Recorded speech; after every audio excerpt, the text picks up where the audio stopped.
y'all. So this is the finished look of this unit and how are we liking it.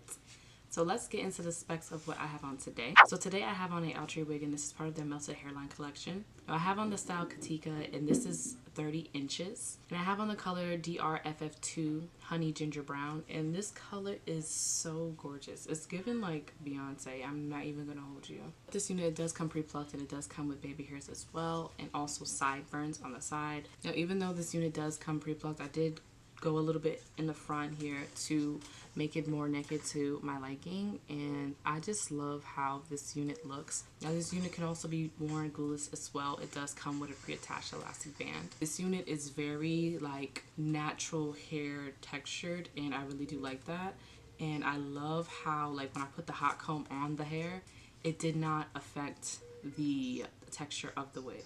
Now this unit does have soft HD transparent lace, and it has a 5-inch of deep parting space. Being that this unit does have a frontal effect in the front, you can actually try to wear this as a side part. I showed you guys the side part, and it is actually possible to do that because you have a little bit more space here of lace. Now this completes day 4 of Wigmas. Stay tuned for the next couple episodes because I have so much more in store for you guys. As always, thank you so much for tuning into my video. Make sure you like, comment, and share this to your friends as well. Put those notifications on, and if you're not a subscriber, make sure you do subscribe, and I'll see you in my next video. Bye.